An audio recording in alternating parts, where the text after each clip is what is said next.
Olá, meu nome é Pamela Margarida, eu sou dona da Faço as Contas, uma escola de educação financeira para nanonegócios. Eu sonho com um mundo onde todas nós possamos viver bem, vendendo a nossa arte. Aqui na História da Dona, vamos nos fortalecer e inspirar, conhecendo histórias de mulheres reais que começaram seus negócios do zero, tomaram posse dos seus títulos de dona e hoje seguem plenas nesse propósito.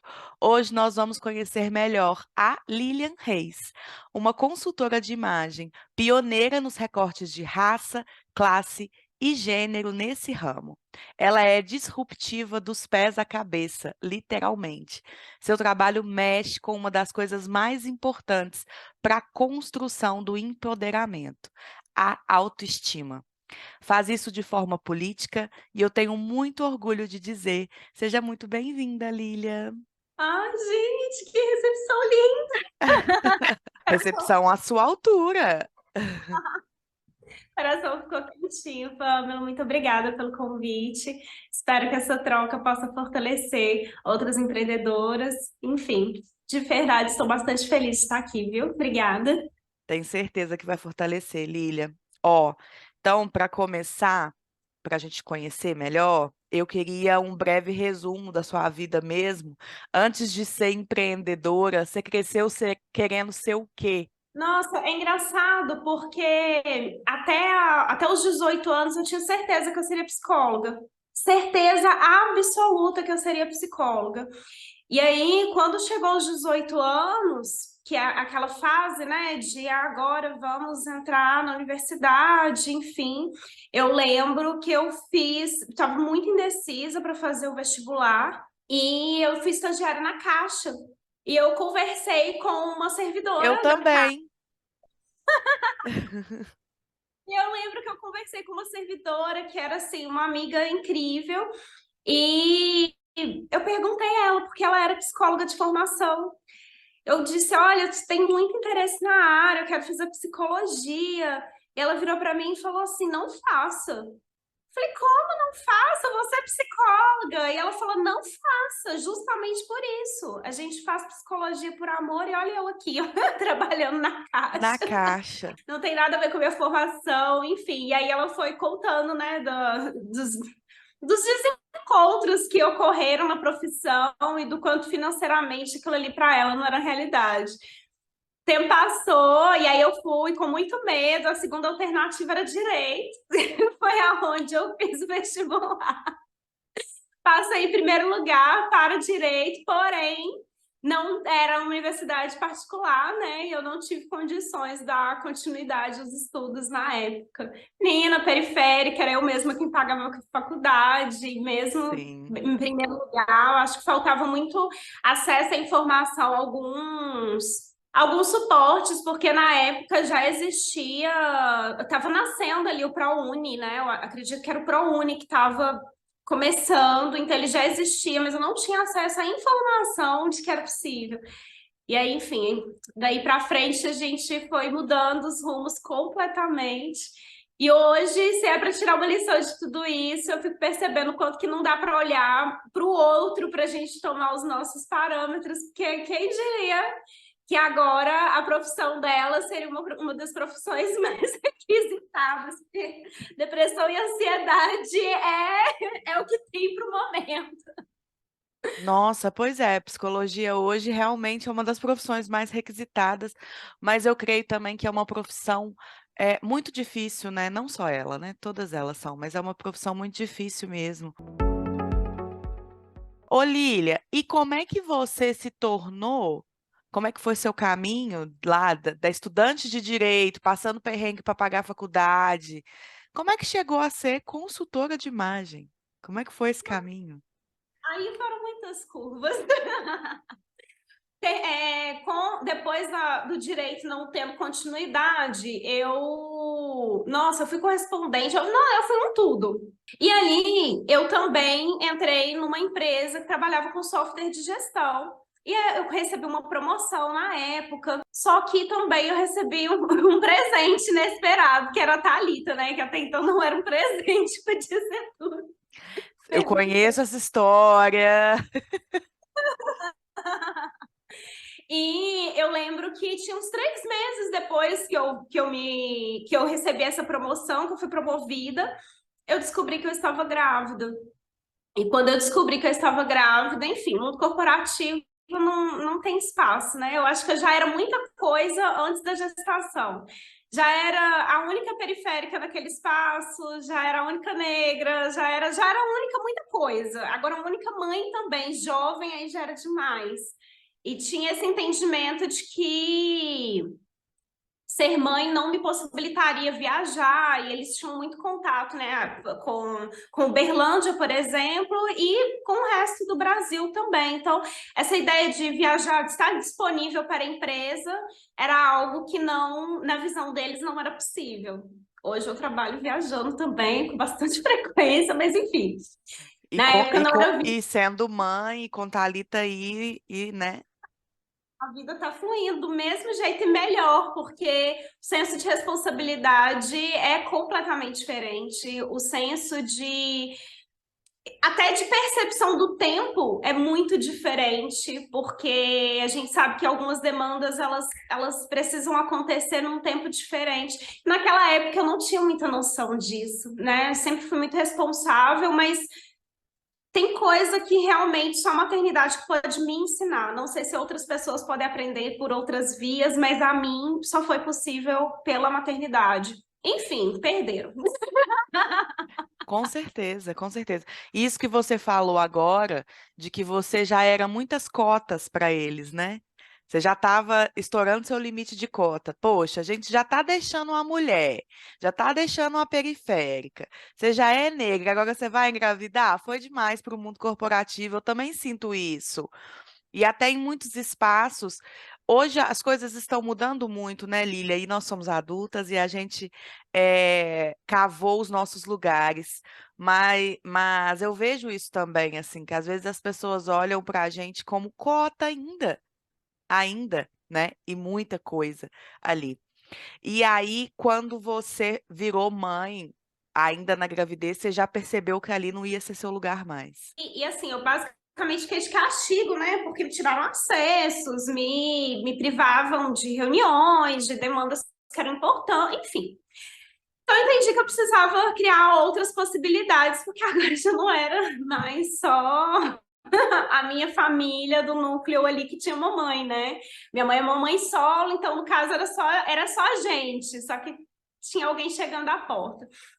E aí foi quando eu comecei a perceber possibilidades. À época eu usava uma base que assim era muito famosa por ter vários tons de pele. E eu desesperada, olhei pro potinho de base que estava na minha frente e falei, gente, não é possível que só eu use essa porcaria. Alguém mais deve comprar isso no mundo. E se alguém mais compra, vai ter que comprar de mim, porque é isso daqui que eu vou fazer. E pronto. E eu acho engraçado porque são decisões muito importantes, mas eu estou numa velocidade de tempo que é isso e pronto. Fui buscar informação, como que fazia, e na época, não sei se ainda é assim, mas você não podia simplesmente comprar os produtos para revender, você precisava de uma outra pessoa que te iniciasse na empresa, falasse das questões ali que eram importantes em relação a valores e hierarquia também de manutenção da empresa, enfim. Comecei a buscar alguém, a minha vizinha. Eu nunca tinha conversado com a minha vizinha, porque nesse meio tempo eu saí da casa da minha mãe e eu fui morar no corredor da casa da avó do meu esposo, até a gente comprar o nosso primeiro apartamento. A gente colocou uma meta, os dois sem nada. Colocou uma meta que em 2 anos a gente ia comprar um apartamento. Então ali E vocês casaram. E a gente basicamente casou. No civil mesmo, a gente só foi casar depois de uns 4 ou 5 meses. Mas eu entendi que aquela informação ali era importante. Foi o primeiro compromisso sério. Foi a primeira vez que a gente olhou e falou: olha, tem um bebê vindo aí, e para além de comida, a gente tem que trazer uma estrutura familiar para essa criança. Foi a primeira vez que a gente entrou num acordo de é isso, vamos embora. E se Deus quiser, porque ele não sabe o que fazer. Ô, Lília, eu tenho Literalmente. certeza que muita gente que está ouvindo a gente agora vai se identificar, principalmente as negras, por conta dessa questão de você ter ido morar na casa da avó do esposo, né? Porque é isso, a família às vezes não tem nada, mas sempre cabe mais um e mais um, vai virando aquele núcleo enorme, né? Aquela família enorme ali de agregados e todo mundo junto na mesma casa, e a gente nem sabe como que isso A pode gente acontecer. é bem isso, a sensação é. Hoje eu volto, esses dias eu fiz até um vídeo lá, eu falei, gente, como? Como? É isso, a gente não sabe como. E foi muito legal perceber essa trajetória depois, mas na época foi muito dolorido, foi muito difícil abrir mão de muita coisa, né? Não tinha nada, mas abrir mão de muita coisa, no sentido subjetivo mesmo, né? Quando até me perdi. Eu comecei a vender, Aí é você isso, entrou para o mundo da maquiagem. a maquiagem. Quando eu comecei a vender, para mim era só pegar o produto e vender. Pronto, era isso que eu precisava, porque no final eu precisava era do dinheiro. O objetivo era esse, eu preciso pagar as fraldas dessa menina. Você olhou para aquele produto e viu o potencial comercial dele. Pronto. Quando o produto chegou e que eu comecei a ter contato com as pessoas, eu falei, gente, mas isso daqui, não sei, eu acho que isso não era tão fácil quanto eu imaginava. Eu acho que eu deveria ter pensado um pouquinho mais, porque realmente era o produto que eu comprava, eu vendia. Eu acredito, inclusive, que a Caixa me deu muito essa bagagem, ser correspondente, tudo que eu acho que é isso. A gente inicia as coisas e tem a sensação de que está começando do zero. Porque quando eu fiz o meu primeiro pedido, a sensação que eu tinha é essa, nossa, eu estou começando uma coisa do zero. Mas nunca é do zero. A gente sempre traz a bagagem das coisas que vieram antes. Então, o vender, eu já tinha uma bagagem. Comecei a trabalhar com 8 anos de idade, né? Acho que isso é importante, assim, no comércio, junto com minha mãe. Só que, então, ter contato com as pessoas já era algo comum para mim. Inclusive, a partir dessas vendas desse produto específico, já era até mais familiar, porque o incômodo que eu tinha na caixa é que todo mundo era um número, né? Então, assim, você chega, você tem um RG, você tem um CPF, você é um número, você é um número de conta, você é um número. Sim, No comércio, não romantizando o trabalho infantil, tá, gente? Longe disso. Eu tô falando assim, a estrutura de bairro, de venda de bairro, é uma estrutura de assim, quem que é essa pessoa? Ninguém coloca CPF na ficha do fiado. não, é. Gente, a periferia inventou o CRM. Isso, é isso. Então, quem é essa pessoa? Essa pessoa é a avó da fulana, essa Maria é a Maria que participa do não sei o que da igreja, essa daqui é a do portão cor-de-rosa. Às vezes ela já até pintou o portão de azul, mas ela continua sendo a fulana do portão cor-de-rosa, porque de alguma maneira aquele portão marcou a história dela naquele lugar. Então, assim, é tudo mais próximo. E isso é algo que eu consegui resgatar nas questões da maquiagem. Porém, existiam algumas questões que eram muito complexas para a minha época, porque se eu vendi um produto, a base, por exemplo, essa marca ela já era famosa por ter a maior quantidade de tons de base. Só que se eu vendia, se alguém queria, eu quero fazer uma cobertura no rosto, para uma pessoa branca, eu vendia uma base. Para uma pessoa negra, precisa vender o corretivo, a base, o pó, para ela ter exatamente o mesmo resultado que a outra. Isso começou a me incomodar, porque o meu público majoritariamente era de mulheres negras, mas Sim. começou a me incomodar porque alguma coisa não estava batendo, porque as minhas clientes, eu ia para lugares que ninguém ia, então frequentemente eu estava batendo metas, assim, né, sendo coroada ali, princesa, rainha, não sei o que de vendas, só com mulheres negras. Então, financeiramente, o negócio estava fluindo.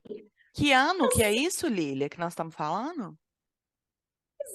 Isso a gente está falando de 2000 e... Ai, Deus, lascou. 2018? 2018, por aí. Olha 2017. para você ver uma empresa que em 2018 tinha quase 50 anos, né? Exatamente. E Exatamente. uma empresa mundial, líder e tudo mais, que não, ninguém percebeu que a negra não estava sendo atendida. Finge que ninguém percebeu, né? Porque financeiramente era quem consumia mais. Então, assim, as metas estavam sendo alcançadas, mas sistematicamente estava me incomodando, porque, como assim? Porque a maior parte das. Eu ia onde ninguém ia, então eu estava atendendo, subindo ladeira, descendo morro e por aí vai. E estava tudo bem. Financeiramente falando, as coisas estavam se desenvolvendo. Então, ok. Só que eu também ia em outros lugares, sobretudo em eventos, algumas coisas que a empresa promovia, que a gente participava. E aí eu achava assim, poxa vida, aqui no asfalto, aqui no lugar que as pessoas têm um poder aquisitivo maior, que as pessoas que têm condições de consumir mais, elas compram um produto e resolvem o problema. Aqui, onde as pessoas têm que repartir um valor menor com inúmeras outras demandas, elas precisam de três, no mínimo três produtos para resolver exatamente o mesmo problema. E isso começou a me incomodar demais. Tem alguma coisa errada. Eu devo ser uma consultora ruim. E aí foi onde que eu comecei a entrar numa neuro de pesquisar absolutamente tudo dentro da empresa, a estrutura organizacional, tudo que eu pudesse. E aí eu não tinha as respostas que eu queria. Então eu pensei, e foi aí que eu entrei na maquiagem efetivamente. Eu falei, eu preciso fazer cursos profissionalizantes de maquiagem.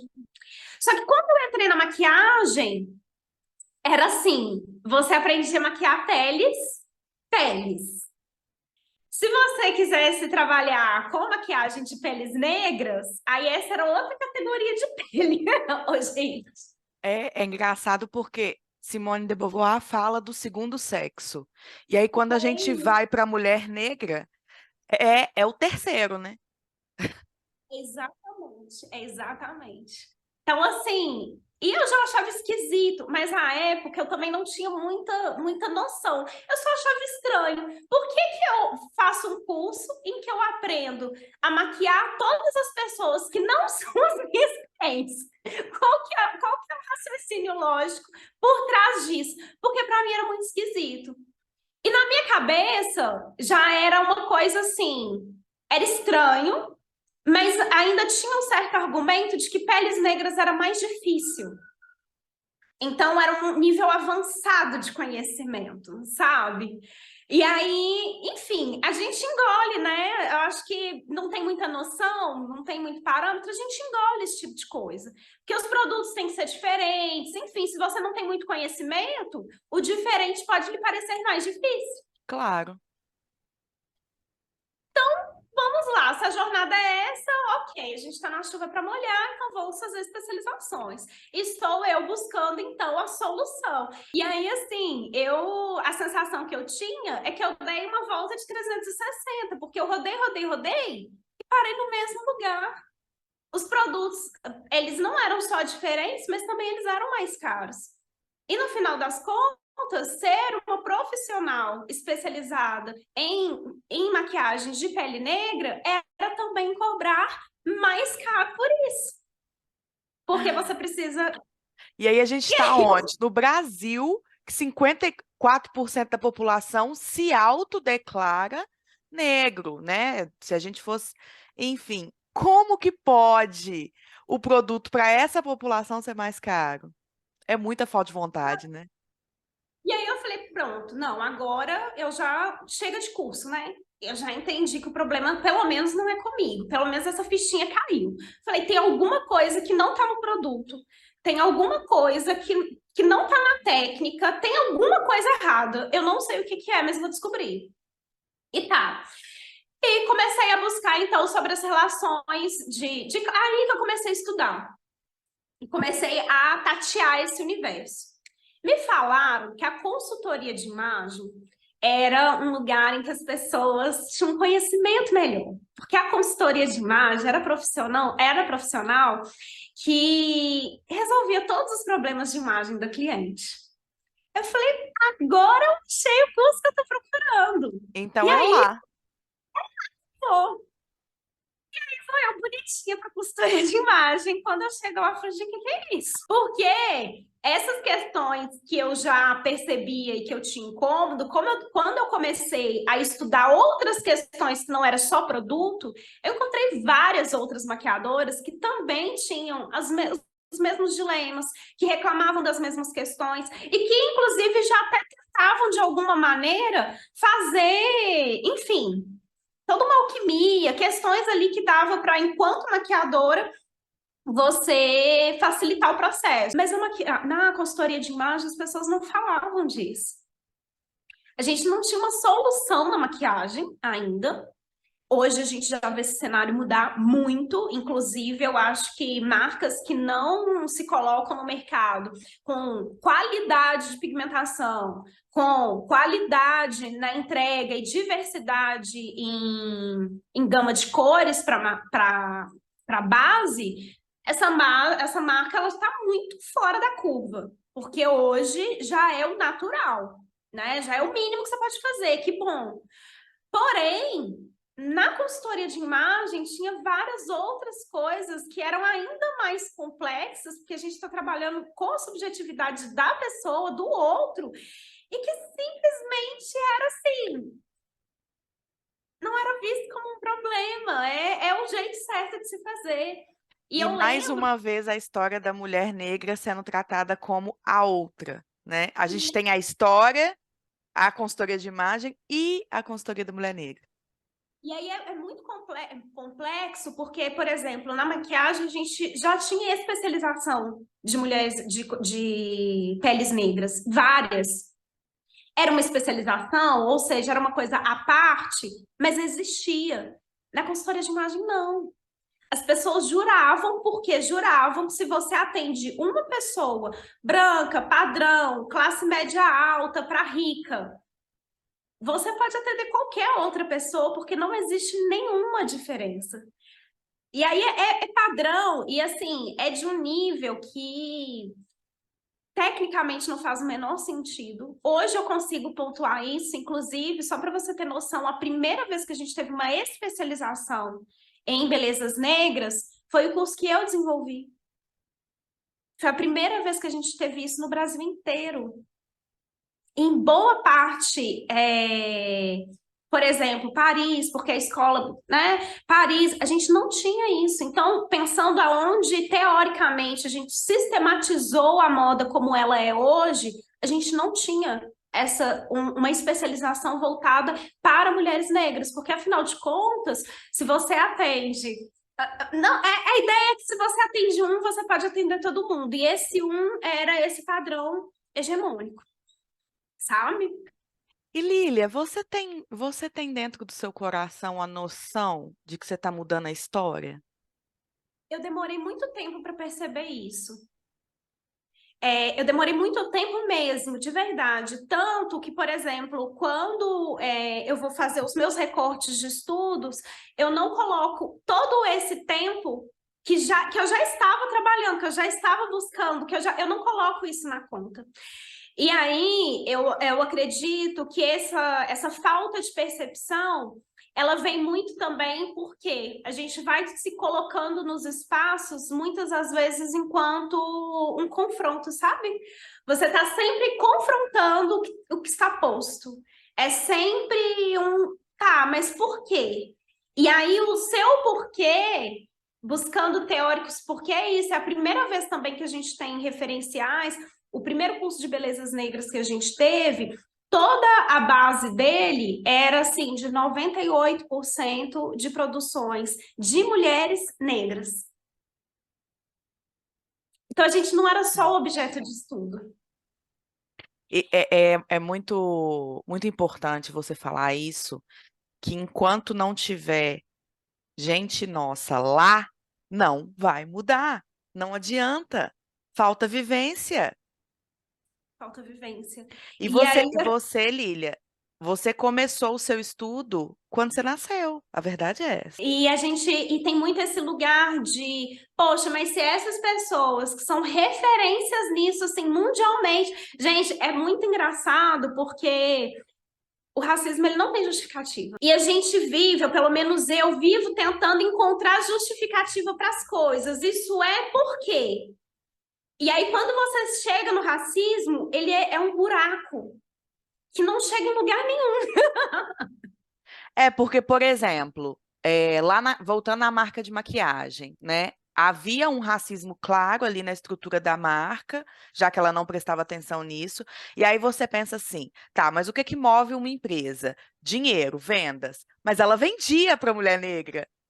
Então, qual é a justificativa? Não há. E vai para além, quando a gente pensa na consultoria de imagem, por exemplo, e eu acho que não é só o racismo. Por isso que eu penso na interseccionalidade. Porque tem coisas que a primeira vez que eu fiz uma morfologia na metodologia tradicional que eu aprendi, foi um dos primeiros cursos que eu fiz de consultoria de imagem, eu saí da sala chorando. Literalmente, eu saí da sala chorando. Eu falei, isso eu não vou fazer. Eu não sei o que está errado, mas tem alguma coisa muito errada nisso. Eu não... E a época, Pamela, eu não sei se você vai ter noção disso, porque depois eu fui estudando e eu comecei a compreender onde as coisas estavam erradas, mas aquela época eu só sentia que aquilo estava muito errado.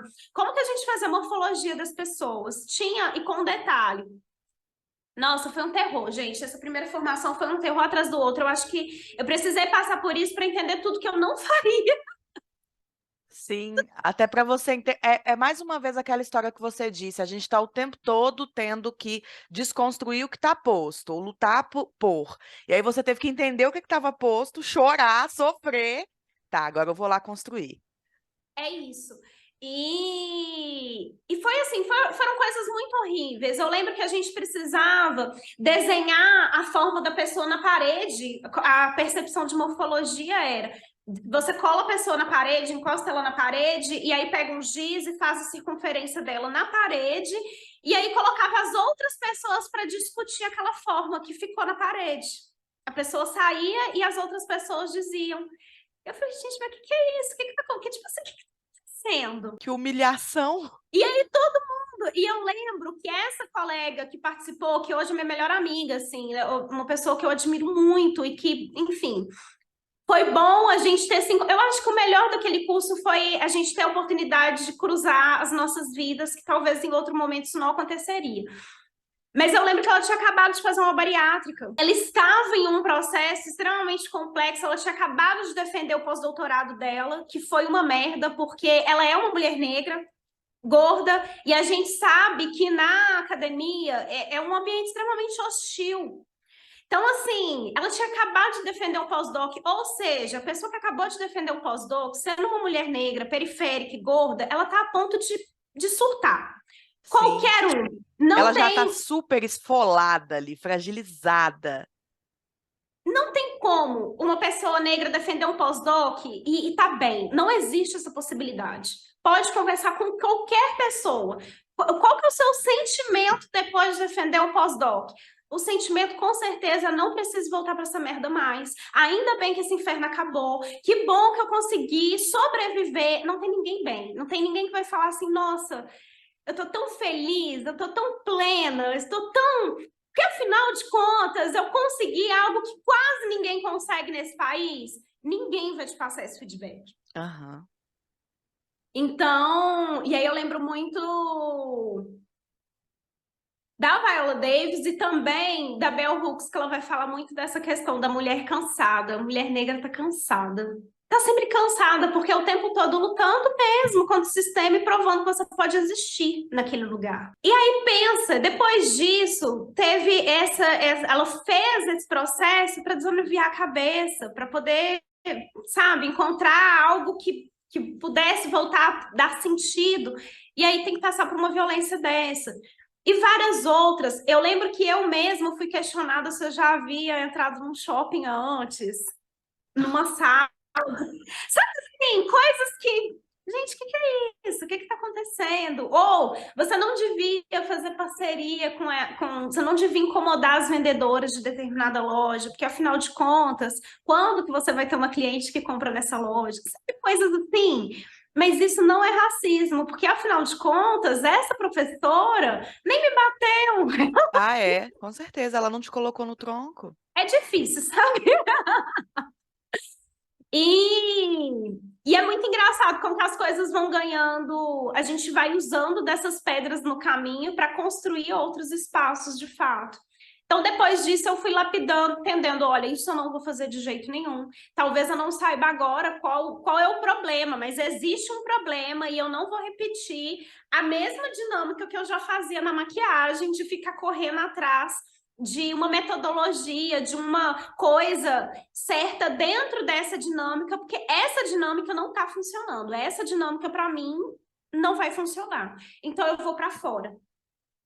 E aí que eu comecei, então, a buscar em outras áreas de conhecimento. Então, eu olhava para moda, mas eu olhava para antropologia, mas aí eu fui estudando também outros recursos, né, de história, inclusive, que eu acho que, enfim, falta muito, né? Recentemente, inclusive, a gente tem uma marca, recentemente, divulgou essa semana, a gente teve uma marca de fast fashion que fez um pijama. O pijama listrado do Holocausto. Meu Deus, que isso? Brasil! Então, assim, falta história. História básica, não é coisas assim mirabolantes, não. História básica mesmo. A gente não, e eu, para mim, essa foi uma das maiores questões dentro da consultoria de imagem. Eu fiz várias formações, né? Assim, várias formações na área, fora da área também, porque eu entendi que, ok, que eu tenho esse sentimento de que está errado. Encontrei várias outras pessoas na época, em 2020, alguma coisinha, acho que foi 2019, eu encontrei a RCNI me encontrou, na verdade, né? Que é uma rede de consultoras negras, e lá a gente tinha mais de 50 outras consultoras de imagem negras discutindo e apontando, fazendo apontamentos muito interessantes em relação à forma como a consultoria de imagem estava se construindo, enfim, foi construída de fato, e as possibilidades de se construir novos formatos. E assim, foi muito importante porque quando você encontra seus pares, você deixa de ser a doida, sabe? Você deixa de ser a única que está percebendo. Esse espaço da negra única, ela é um espaço ameaçador, amedrontador, e é um espaço que mina os nossos potenciais. Porque você coloca para o outro não vai te entender. Sim. É muito difícil ser a primeira. Eu até vi a Samantha Almeida, que é diretora de diversidade da Globo, falando sobre nós sermos a última geração de primeiras. E graças a Deus, porque é muito difícil ser a primeira. A primeira negra que chegou ali, a primeira da casa a fazer faculdade, a primeira é muito pesado. É o que você disse, mina a energia. E é um espaço que você não tem outra pessoa para dizer se você está acertando, se você está errando. Começa que não tem receita para ninguém. Não tem receita para ninguém. Mas quando você tem alguém que fez algo semelhante ao que você está fazendo, não precisa nem ser igual, que seja semelhante. Você olha e fala, mas a fulana foi por esse caminho, e quando ela foi por esse caminho não deu tão certo. Então eu posso ir pelo caminho contrário. Ou, olha, esse caminho deu tão certo, e se eu repetir isso daqui do que ela fez e se aproximar? Enfim, a gente tem como projetar o futuro a partir dos passos de alguém. E só isso, já elimina, assim, muito do fardo. Só que quando você olha para frente e você realmente tem a certeza de que você não sabe o que está fazendo, e você olha para trás e não tem ninguém que tenha feito algo semelhante, dá medo.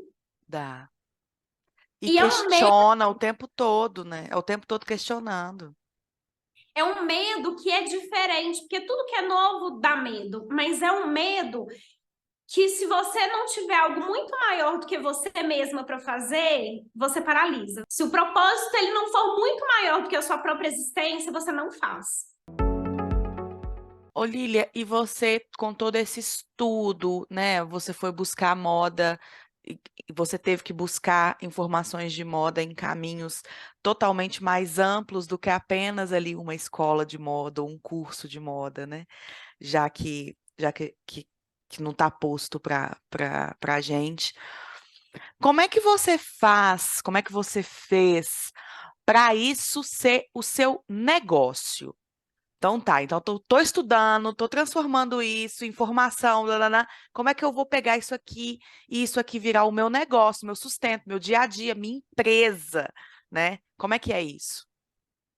Eu acho interessante porque desde o começo era um negócio. A maquiagem, o tubinho, eu vou vender esse tubinho. Só que eu entendi que existem pessoas, hoje isso tem nome, mas naquela época para mim não tinha nome, né? De que é possível, se existem pessoas que vendem negócios que não são legais para as pessoas, que colocam as pessoas em consumo de coisas que a fazem mal para elas mesmas, eu posso ter um negócio que seja legal. Eu posso vender algo que não vai trazer benefício apenas para mim. Então, essa percepção de um negócio social, para mim, não existia naquela época. Inclusive, é extremamente recente essa percepção. Mas eu entendia que eu podia ser sincera naquilo que eu fazia. Eu amava a construção, eu comecei por necessidade, mas eu passei a amar a potencialidade que isso trazia. Eu entendia, eu testava algumas coisas com as minhas clientes e o resultado era muito satisfatório. E isso ia me gerando a sensação de que é possível eu continuar nesse mesmo negócio. Eu não preciso trocar, não preciso virar outra coisa. Ser consultora de imagem é exatamente o que eu quero. Mas eu posso ser uma consultora de imagem que pensa no outro também. Eu posso ser uma consultora de imagem em que eu não tenho a verdade absoluta. Inclusive, eu posso reconhecer que a minha cliente é capaz de chegar nos resultados em que ela busca. E eu ia partilhando isso com o outro. Então, para ser bem sincera, eu não tenho um marco, um momento em que eu possa dizer assim, olha, a partir daqui eu entendi que o meu negócio era diferente. Eu não tenho essa estrutura, sabe? Eu tenho a percepção de que desde o começo eu já tinha feito muitas coisas que não estavam se encaixando na minha cabeça na maquiagem, e na consultoria de imagem eu acho que eu já fui um pouco calejada. Eu já fui entendendo que aqui eu vou construir um caminho que seja confortável para mim, e sendo confortável para mim, eu alcancei outras pessoas que também buscavam um caminho confortável para si. Então, toda vez, Maravilhoso. isso para mim foi muito tranquilo. Eu acho que a ideia eu nunca parei para pensar sobre isso, viu, Pamela? Eu estou elaborando aqui agora junto com você. Que Mas ótimo. eu acredito que a ideia era ter um negócio em que eu pudesse estar tranquila. Eu não precisava, na consultoria de imagem, nos parâmetros em que eu estava desenvolvendo, eu não precisava trabalhar com um valor moral fora de contexto. Eu não precisava vender pensando, nossa, que ótimo, eu estou construindo aqui o que a gente queria, porque a gente saiu da casa da avó do meu esposo e, de fato, em 2 anos a gente comprou o nosso apartamento. Mas eu não precisava ficar com essa dualidade de, olha, eu estou construindo algo para mim, para minha família, mas isso não está certo, tem alguma coisa aqui que está errada. Eu podia simplesmente trabalhar com algo que eu acreditava e isso conectava com outras pessoas. Porque quando a rede social para mim foi muito importante, porque quando eu comecei a partilhar esses estudos com os outros, eu percebi que várias outras mulheres também buscavam por aquilo que eu tinha para oferecer. Então foi orgânico, não teve um marco, sabe? Não teve uma coisa que falou, olha, essa consultoria desse jeito é um negócio assim. Aconteceu. E aí, de repente, eu percebi que existiam estruturas diferentes. Negócio social é uma coisa que eu entendi muito depois ele já ser. Essas relações de ESG, que para mim, né, é uma coisa muito nova, mas eu já fazia há muito tempo. Então, são coisas que ganharam conceito, e eu acho muito legal, porque quando as coisas ganham nome, elas passam a existir de uma maneira diferente. Mas já acontecia. Sim, eu também sinto isso, que essa preocupação com a ESG, e graças a Deus que está acontecendo, né? Ela é super necessária, mas nos nossos negócios elas já estão implantadas empiricamente, por vivência e por bagagem e por tudo mais. Mas é porque eu acho interessante, porque quando eu aprendi sobre a ESG, eu lembro de uma pessoa falando assim com um ar de algo super revolucionário, de gente, as empresas, elas não mais vão existir se você não se preocupar com o ESG. E aí, quando eu comecei a entender os conceitos de ESG, eu falei, realmente, a minha empresa não teria nem nascido se não fosse ESG. Só que isso não tinha nome na época. É, ESG, meu amigo, é a nossa comunidade. Se você quiser, a gente pode estar aí te dar uma aula. É exatamente isso. Lília, eu queria muito que você falasse sobre como que é para você hoje a administração, assim, de forma mais burocrática, de forma mais prática, do seu negócio. Como é que você faz? Sendo essa pessoa que está dentro da academia, você é mãe, e está atendendo diariamente, você hoje tem um escritório físico, né? Tem uma salinha ali de sua empresa, existe fisicamente em um local. Como é que é essa administração aí, do dia a dia do seu negócio? Essa é a pior parte. A gente brinca que, eu pelo menos gosto de brincar muito, que a vida é um pacote de bala de goma. Eu detesto bala verde, mas sempre vem. E aí, Exatamente. aprender, ai, que coisa linda, eu amo isso. Agora, todo o resto, todo o resto a gente faz porque precisa. E eu acho muito interessante o seu trabalho, sobretudo, nessa questão, porque a gente não.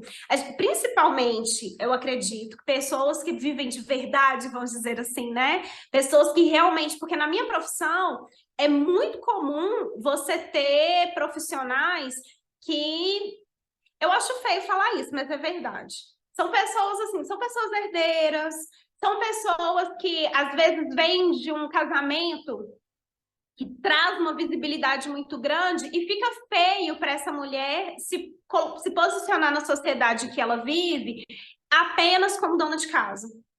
Então, precisa ter um outro trabalho que possa trazer um certo prestígio para esse status social. E aí a gente brinca que são as consultoras de holofote, assim, então elas estão sempre em eventos, elas estão sempre em coquetéis muito chiques, porque na realidade elas nunca estão atendendo, elas só estão trazendo uma pose, sabe? São pessoas que precisam fazer uma pose. No meu caso, não tá nessa via. Eu Sim. realmente preciso fazer dinheiro de verdade, clientes de verdade. Não dá para brincar, né? Não tem tempo para isso, não dá. E aí, a gente acha que existe um espaço em que você pode fazer só o que você gosta. E não tem esse espaço. Não tem. Não tem esse espaço. E quando eu comecei, inclusive, eu era sozinha, né? Então, empresa, fazia tudo. E a gente fazendo tudo, a gente não faz bem absolutamente nada, né? Com certeza. É tudo mais ou menos. E quando a gente contrata, para mim é uma experiência nova, porque a primeira impressão que a gente tem é que eu vou contratar mais um funcionário e eu vou receber por ele. O que hoje parece bem bobo de se pensar, porque imagina, se contratar funcionários fosse trazer o mesmo resultado que você faz tendo duas pessoas, então você teria o dobro de resultado, era só as empresas só contratarem, né? Imagina se as empresas fazem milhões de contratações no ano, era só de um ano para outro contratar 2 Duas milhões por aí. vezes. É só ir tanto que teria vindo. Bom, a gente aprende a duras penas que não é assim que funciona, muito pelo contrário. Sim. E quando não funciona, que você precisa, por exemplo, encerrar aquele contrato, quando você contratar é lindo, mas entender que aquilo ali não está funcionando, que você precisa cortar aquele vínculo, também é dolorido e dói em lugares que a gente não se prepara, porque parece que é tudo muito fácil e não é. Então, assim, de dar o feedback honesto para a pessoa, de olha, não dá para a gente continuar por esse motivo, sem saber como que a pessoa vai receber essa devolutiva, que eu acredito que seja justa, porém é dolorosa e é difícil. Então, assim, entender que a responsabilidade de salário está em você mesmo, que você tem que honrar com aquilo ali, não importa se o dobro não veio, você tem que honrar. Então, eu acho que é a parte mais difícil, a parte mais dolorosa, mas infelizmente a gente precisa reconhecer que é a parte que mantém o negócio vivo. Não dá para fingir que ela não existe. Não dá para desconsiderar. E aí tem coisas que a gente aprende que dá para terceirizar, tem coisas que, mesmo você tendo o propósito de contratação, não dá para terceirizar. Por exemplo, para mim, né, foi a questão da gestão mesmo das mídias sociais, que é uma coisa que eu pensei, gente, quando eu tiver alguém, quando eu tiver possibilidade, quando for sustentável para a empresa, pagar alguém empresa que executar esse serviço, é isso, a minha vida vai ser plena, eu não vou gastar tempo com rede social, vai vir tudo bonitinho. E aí você percebe que ninguém conhece o seu negócio, principalmente quando ele não tem uma referência em outros negócios. Isso que eu ia falar com você. Como é que você terceiriza para alguém sem referência, já que você está construindo um negócio que não existe, né? E aí é isso. Eu A também resposta sinto isso um pouco, assim. Uma vez eu terceirizei, nossa, eu já tive muita gente fazendo o meu design, algumas pessoas foram muito bem, mas teve uma vez que eu terceirizei para uma agência, e quando ele me entregou a arte, eu chorei de raiva. eu tive uma que eu expliquei, eu juro, eu tive 2 horas de reunião e era uma agência também, uma agência assim que super entende o seu negócio, que enfim, que tinha a promessa de tudo que eu queria, né? A oferta estava lá, mas tive 2 horas de reunião, expliquei assim, ao meu ver, tudo que era necessário, ou pelo menos o básico. E aí, quando eu recebo, me vem todas as mulheres, a primeira relação é de como se fosse uma amostra do que seria o seu perfil quando as coisas estiverem todas, um briefing, né? Quando as coisas estiverem todas funcionando. E aí, esse briefing ele é todo imagético, porque é as referências de postagens ali no feed e tal. Todas as mulheres brancas, todas, todas Eles não entenderam o básico. as mulheres brancas, todas as mulheres magérrimas, altas, porque, segundo a percepção da empresa, o meu negócio era um negócio elegante, sofisticado, e que aí todas as mulheres magérrimas, altas, com blazers e não sei o que. E eu falei, gente, mas o que eu faço hoje? Eu não estou insatisfeita com o que eu faço hoje. Eu não quero fazer igual ao que todo mundo está fazendo. Sabe? Todas as mulheres cis, todas as pessoas, assim, um nível que eu me assustei muito, porque quando a gente finalizou a reunião, eu saí com a sensação de que estava tudo alinhado. E aí, quando eu recebo, eu chorei.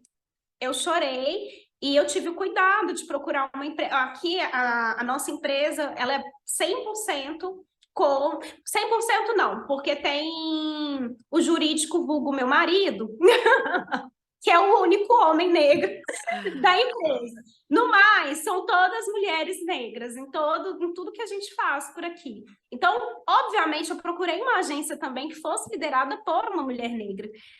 E aí a gente vai entrando em outras questões, né? Que também não é algo que é nítido para todo mundo. E isso impacta também o financeiro.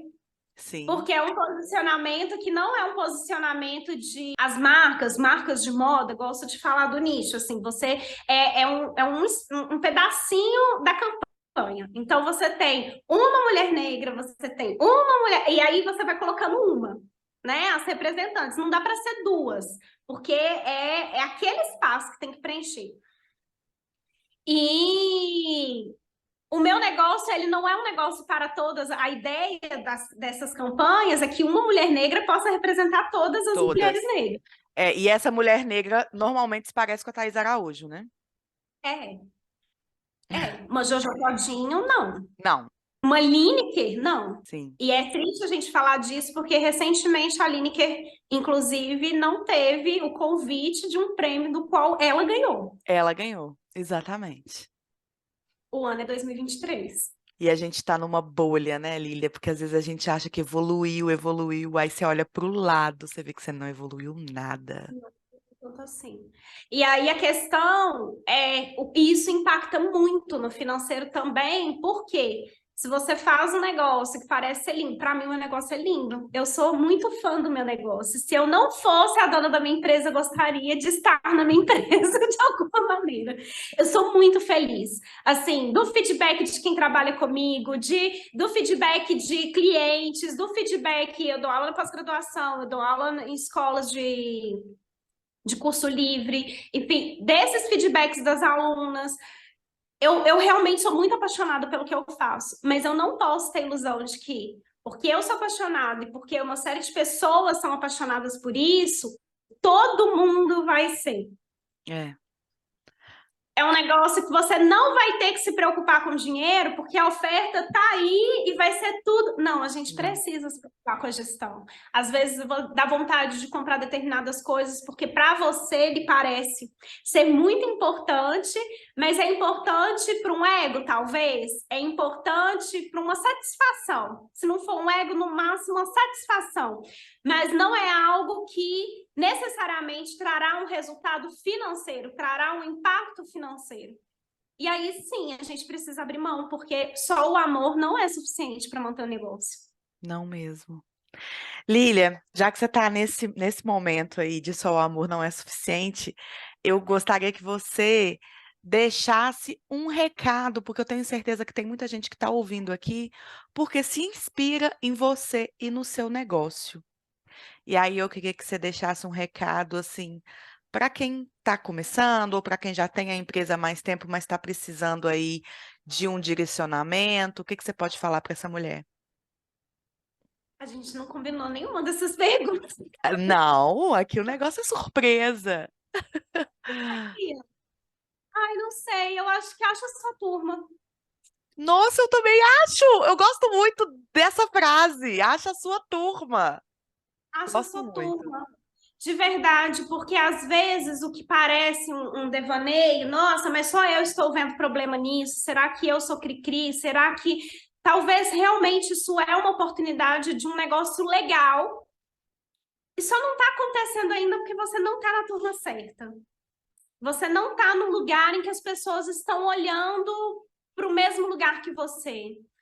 E aí, realmente, eu usei, assim, isso essa semana e eu acho que é uma das coisas que mais condiz com o processo, com o meu processo de vida.